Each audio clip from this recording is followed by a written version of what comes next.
que luego las bailan. Que luego bailan encima estas canciones que están sexualizando no solamente a mujeres, sino también a niñas y a niños, en las cuales se perpetúa el machismo, de una sociedad en la cual nosotros estamos tratando de avanzar y romper todos estos ideales. ¿De verdad creemos que para que la sociedad avance tenemos que dejar que estas canciones sigan sin ninguna restricción?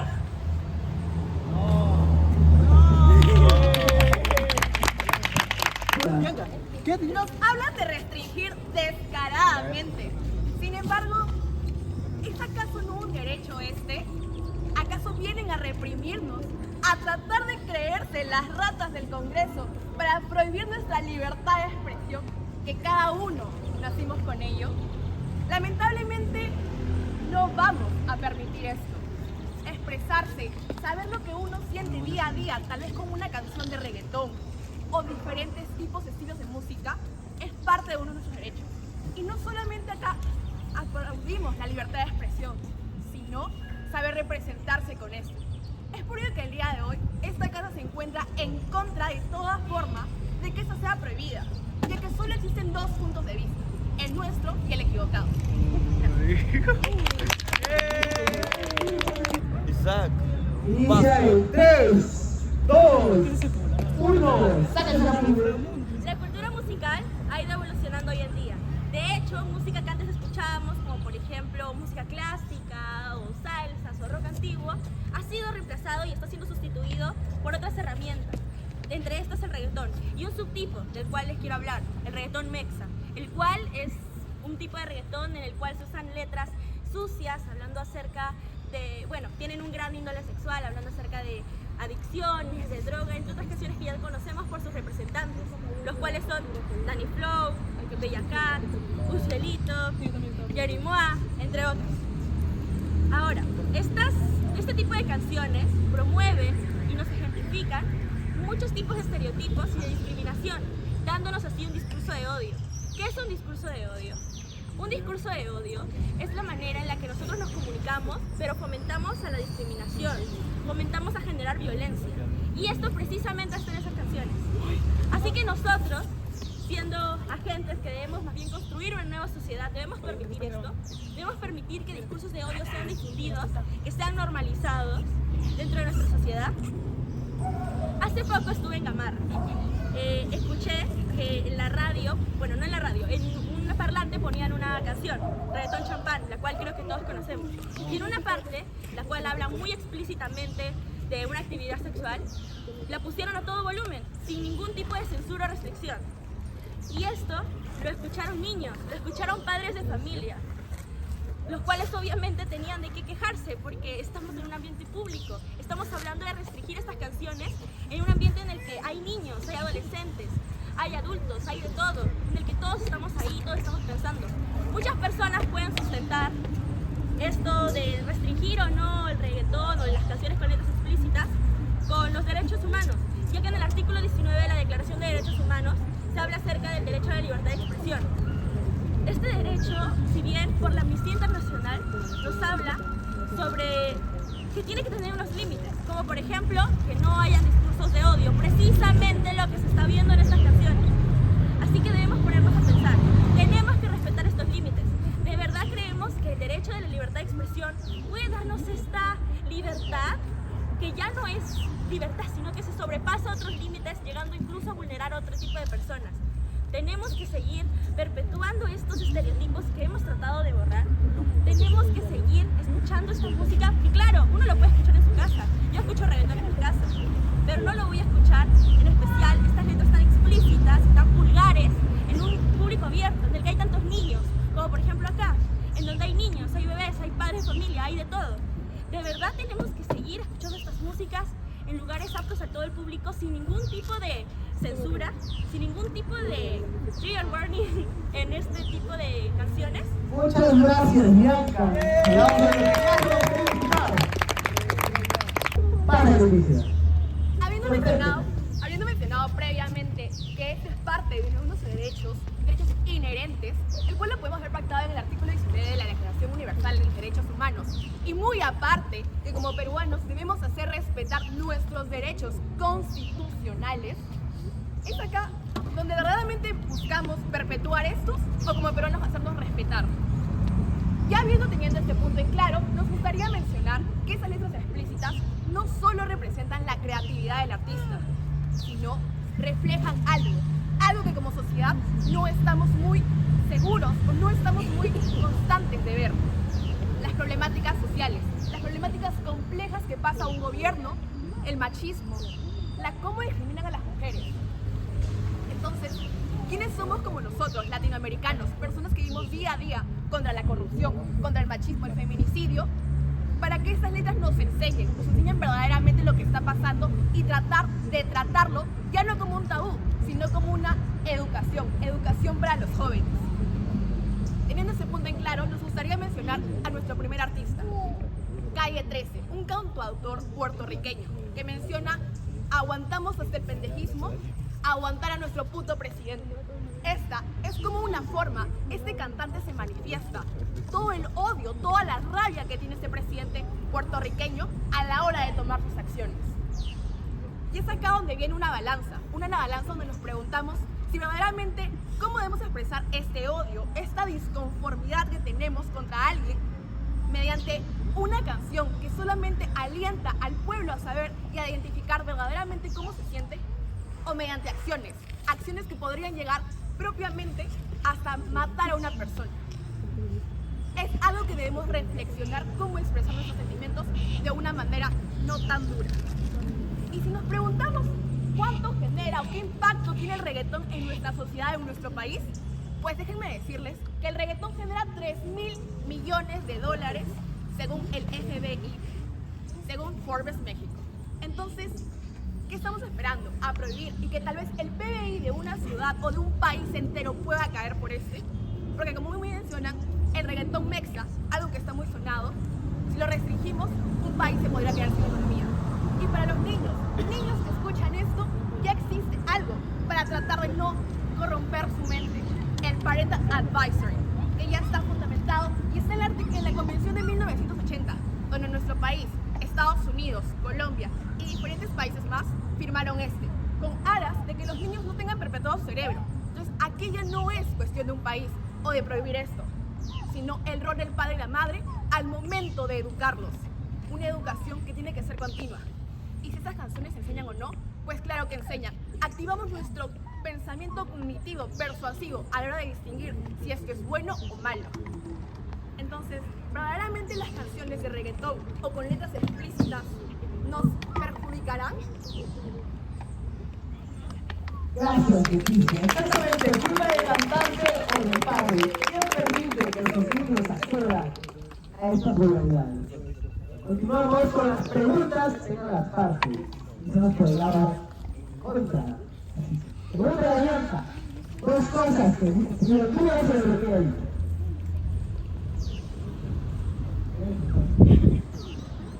¿Cómo podríamos concentrarnos en esas músicas explícitas reproducidas en centros comerciales cuando las personas que van mismos a van con otro objetivo, sino no a escuchar música, sino a comprar? Muchas gracias por la pregunta, Leticia. Bueno, nosotros sabemos que cuando se va a un centro comercial, por ejemplo, el ejemplo que mencioné, la mayoría de las personas que van a hacer una compra son personas que ya tienen un poder adquisitivo, es decir, o adolescentes o jóvenes o adultos, no los niños. Los niños no van a un centro comercial a hacer compras, y si lo van, obviamente son casos excepcionales. Un niño no va a ir a un centro comercial a hacer compras en vez de sus papás. Es al revés, los papás van al centro comercial con sus hijos y ellos no están atentos a lo que se está comprando, están atentos a lo que está pasando alrededor. Por eso muchas veces un niño se distrae por un juguete que vio, y por eso es que puede pasar que un niño se distraiga por la música que está escuchando en ese momento.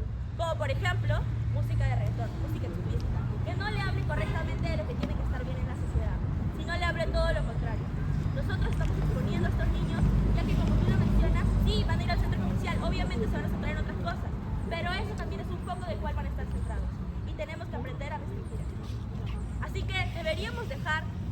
música sigue expuesta a nuestros hijos, aunque de alguna manera no estén completamente inmersivos en esta, aunque lo estén escuchando de una manera muy sugestiva, de que esté ahí en el momento, igual está, igual escuchan, igual la perciben. ¿Debemos seguir con esto? ¿Debemos permitirlo? Gracias, Bianca. Ahora, te digo que la niña tiene alguna otra duda, Leticia. ¿Algo más que preguntar a Bianca? ¿Cómo haríamos que nuestros niños ya ese pensamiento, por ejemplo, que se utilizan para identificar qué bueno o malo en las canciones? ¿Cómo trataríamos de buscar esto, sabiendo que Perú es una educación nefasta a la hora de llegar a sitios de extrema pobreza? Pues, un reggaetón que mismamente menciona, enseñan a distinguir qué es lo malo y qué es lo bueno y lo malo. ¿Cómo haríamos que estos niños aprendan si ya no escuchas esto y ya no se podrían escuchar? Muchas gracias, Leticia. Bien, primero que todo, no creo que estas canciones sean un tipo de enseñanza, así que restringirlas no creo que les vaya a quitar nada bueno a los niños. Primero que todo, no deberíamos reemplazar la enseñanza de un padre, del colegio, de la educación sexual integral, por una música en la cual habla tan vulgarmente acerca de acoso, de adicciones. Un niño, en especial los niños más pequeños, no tienen la capacidad para diferenciar si es que lo que está escuchando está bien y está mal, en especial si es que todos lo perpetúan, si es que todos lo dicen, si es que se está escuchando continuamente y lo bailan y lo cantan.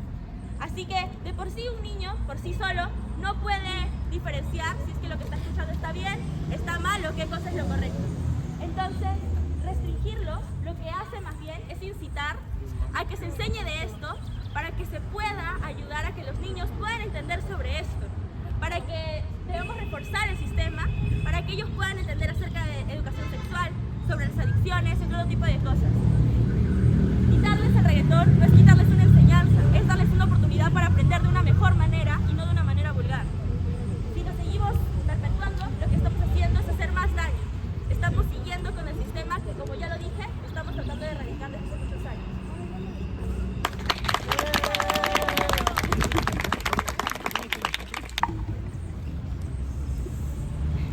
Leticia, hablas acerca de expresar las manifestaciones de odio dentro de canciones, por ejemplo.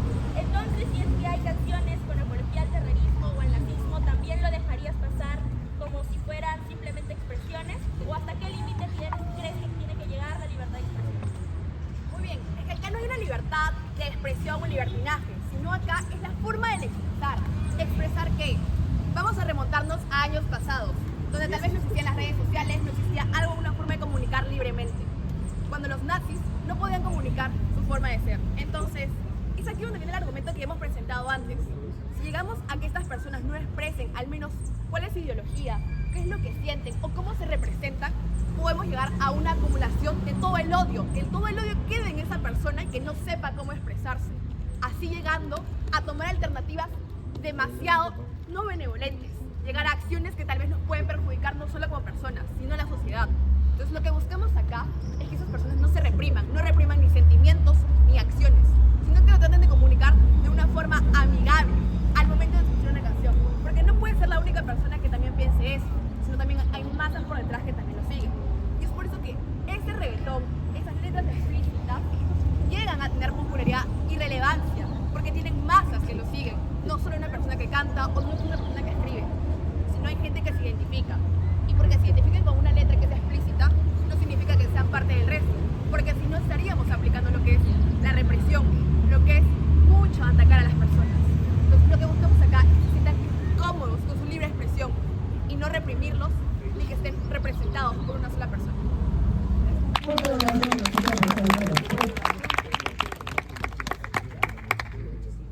Bianca, ¿tienes otra duda? Leticia, hablas acerca de los procesos cognitivos del niño y que puede reconocer si es que algo está bien o está mal. Entonces, ¿tú consideras que si un niño lo llega a reconocer, debería ser enseñado a partir de vulgaridades dentro de una canción?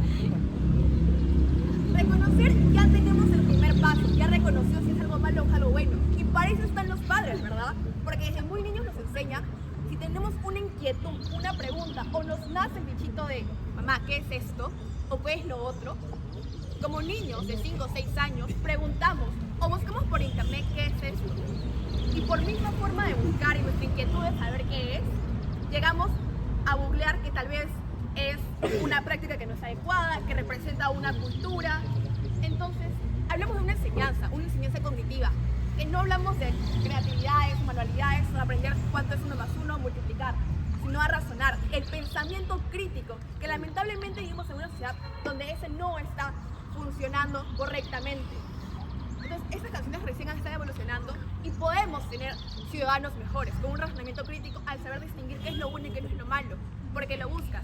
Palabras que a veces no están en canciones, que manifiestan tal vez en contra de un presidente, como lo fue Carlos Vilches con Dina Boluarte, pudimos entender que nuestra presidenta no estaba gastando el dinero en hacer mejores acciones para un pueblo, sino en cirugías. Entonces es ahí donde nace el pensamiento crítico del ciudadano al saber qué verdaderamente está pasando en su país y en el mundo exterior. Muchas gracias. La primera que comience es el debate. ¿Qué límites crees que tiene que tener la libertad de expresión? Que no existe un límite. Si nos ponemos a limitar a las personas, no lo van a cumplir.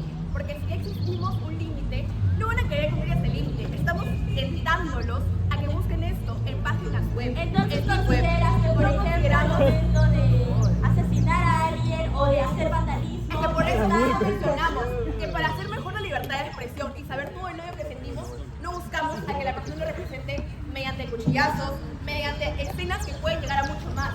O sea, no entiendes la música como una alternativa a que, bueno, no mates, pero habla acerca de matar y fomentar. Es que no le estamos fomentando. Es ahí donde entra el pensamiento cognitivo. El pensamiento cognitivo que no lo tienen los niños. Pensamiento cognitivo que se construye poco a poco. Exacto, ¿Acaso para la adultos. educación de Perú es la necesaria para que nuestros niños puedan llegar a una buena universidad hoy en día? Lamentablemente no. La educación de Perú es necesaria y por eso mismo tenemos que enseñar desde los valores, desde el colegio, desde la casa, no desde canciones que pueden llegar a La la educación calle. de Perú no es necesaria. Por eso, lamentablemente, nuestros padres de familia tienen que cultivarlas y enseñarles. Y estas canciones, a veces porque las escuchan en el carro o para el camino a la escuela, les hace repensar y reflexionar de lo que está pasando. No, porque estas canciones, como tú lo mencionas, muchas pueden ser reflexivas, claro que sí, y no estamos en contra de las reflexivas, estamos en contra de las cuales hablan vulgarmente de mucho tipo de cosas como adicciones. ¿Y cómo sabemos ahora las canciones, cómo controlarlas y cómo tratar de controlarlas? Sí, antes no sabíamos eso, pero ahora lo sabemos gracias a las canciones. No lo sabemos gracias a las canciones, lo sabemos por todos los estudios que se han dado, por todo lo que se está enseñando hoy en día y porque ahora tenemos acceso al internet, donde podemos investigar muchas cosas, no por las canciones. Pero no es el mismo internet donde encuentras canciones, las letras, donde realmente te pones a pensar qué es lo bueno y qué no es lo malo, y a pensar qué realmente está pasando en el mundo, porque como ya lo explicamos, son canciones que reflejan la realidad. Bien, Leticia, primero no estamos hablando acerca de ir a tu casa y buscar canciones, estamos hablando acerca de escucharlas en la calle, que es algo que Pero me por parece eso, diferente. entonces en las radios hay previsiones. Sí, ¿Acaso en las radios hay previsiones? Lamentablemente, los niños escuchan esto. ¿Qué es lo que pasa? Felizmente, tienen un pensamiento cognitivo, que es lo que están escuchando, y le preguntan a la mamá, o lo buscan por internet. Entonces, ya están haciendo algo por su educación. ¿No lo crees? No, porque de hecho acabas de decir que lamentablemente los niños escuchan esto. O sea, ¿tú consideras que está mal que los niños escuchen esto? ¿Que está mal que los niños escuchen esta música? Felizmente decimos que esto nos educa. Lamentablemente nos referimos a la sociedad en la que vivimos. Sociedad que tienen que escribir esas canciones. Felizmente reflejan una realidad presencial. ¿En serio crees que las canciones con gran índole sexual, como las canciones de Dani Flow, están educando? ¿En verdad crees que este tipo de canciones pueden enseñar a Personas como que que es más tabú en los colegios de enseñar educación sexual, no lo enseñan. Entonces, lamentablemente, esa educación que es perjudicial, no le enseñan en los colegios de educación sexual. Tenemos que aprender a través de canciones o buscando. Exacto, educación Sexual. Y aquí no hay ningún tipo de educación. Están hablando acerca de machismo, están viendo a la mujer como un objeto, están hablando acerca de adicciones. ¿Crees que eso es educación? Eso es sexualidad, no educación. Educación cognitiva. Y al pensar que una persona no puede diferenciar entre lo bueno y lo malo, es ahí donde está el problema que tú ves en tu punto de vista. Es que te estás contradiciendo. Primero estás diciendo que porque no hay educación sexual hay que enseñar Por eso, la educación música. sexual tenemos que enseñarla a través de una música, porque lamentablemente Pero el acabas de gobierno- decir el que gobierno enseña permite educación cognitiva, que es algo completamente diferente. las dos, porque no podemos restringirnos a enseñar solamente una educación más amplio y no cerrarte como tú lo haces. Exacto, la educación sexual se tiene que ver con profesionales, no con personas que simplemente cantan por moda. ¿Te han enseñado educación sexual en el colegio? ¿Te han enseñado verdaderamente cómo es? ¿O les tenido que aprender y escuchar tal vez una música para tal vez investigar un poco más? Eso ya viene en mi experiencia, no sé si puedo hablar de eso, pero en lo personal, yo la educación sexual que tengo la he derivado yo no por música, sino por profesionales, en los cuales he ido a preguntar porque exacto, luego cuando ya crecemos, somos grandes, tenemos la capacidad cognitiva de buscar por nuestra propia cuenta, no canciones sobre sexualidad, sino información real, no canciones que están creadas por morbo, no canciones que están hechas para ir a la discoteca a perrear, estamos yendo para de verdad aprender. Tener el punto de que la sexualidad se puede aprender por canciones de reggaetón es un punto realmente bajo y demuestra cómo somos como sociedad. Un punto bajo, o tal vez sacarle provecho a lo que escuchamos todos los días y tratar de tal vez formar nuestro pensamiento cognitivo, aprender de la verdadera sociedad que estamos viviendo, porque esos artistas nacen de lo más bajo, de manos que nadie conoce. Entonces, verdaderamente debemos de suprimir y reprimir esos derechos de esos artistas a la hora de informar y de salir su poder de expresión. Bien, nos estamos yendo de nuevo un poco del tema, pero está bien. No creo que estamos reprimiendo a los artistas, todo lo contrario, estamos dando una ventana, ya que muchos artistas han dicho mi música no es para niños. Y creo que todos estamos de acuerdo. Su música no es para niños y no debe tener que ser reproducida en lugares donde hay niños, donde hay ancianos, donde hay bebés, donde hay padres de familia. Entonces, más bien lo que estamos haciendo es abrir una ventana a las personas que sí quieren escuchar esta música como adolescentes o adultos para que lo busquen en su casa, no al frente de un montón de niños. Blanca, Leticia, tienes 13 minutos para cerrar con Boche. 13 minutos. Segundos. Bueno, queremos aclarar y decir que esta música puede llegar a enseñar en barrios donde no llegue la educación, donde como peruanos sabemos que esa educación es paupérrima, y al saber y al desarrollar un pensamiento cognitivo y hasta incluso aprender la educación sexual, que es un tema tabú aún todavía en Perú y que nuestros padres a veces no se atreven en los colegios, es momento de tratar de que lo negativo que todo tiene y piensan las personas transformarlo en algo positivo.